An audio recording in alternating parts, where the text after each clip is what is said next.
Now, Craig, we saw today online, and again, you've talked very publicly about how you don't support the changes to increase the amount of money that employers will have to put aside when it comes to superannuation. Yourself, Bob Catter, are there. This does materially affect potentially whether this thing can pass the Parliament or not. So set it out for me. What's your issue with going from 9 to 12% when it comes to super? Well, firstly, Paul, remember, it's your money. We have this great myth that we see many people in the Labor Party and the Greens think that this superannuation money sort of mysteriously appears and grows on trees or floats down from heaven. Every dollar that you as a worker that you pay into your super account, you or your company have to earn that dollar. It's different. I know it might be different for the public service down here, but every small business in Australia has to get out there and earn that money. That money belongs to the workers of the country. So the idea that you increase it from 12% to 13% is a compulsory contribution. So in government, we're simply saying you've got to take, as an individual, more money out of your pay, and you can't touch it until you're 65, 66, 67, whatever the age will be then, or even older. But you've still got to earn the money. Now, I think for many people, Paul, would rather have that money in their pocket today, especially when it comes to housing affordability. One of the greatest, I think, for people of my age and my generation was that we were able to put aside about 10% of our wage to save for a deposit for our house.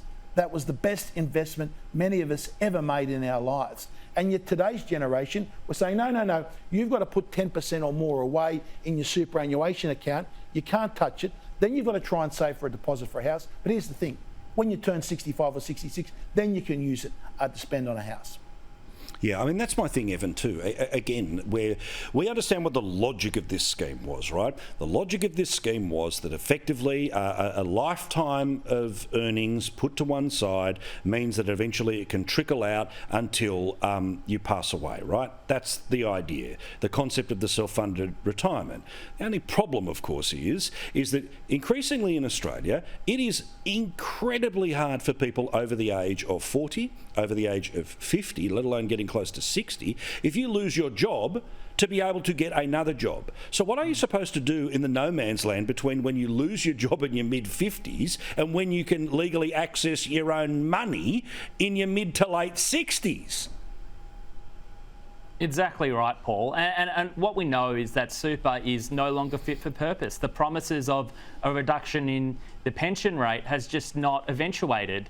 And with superannuation, I mean, Craig's right on, the idea of government intervention in investment decisions. That's a de facto nationalisation of super.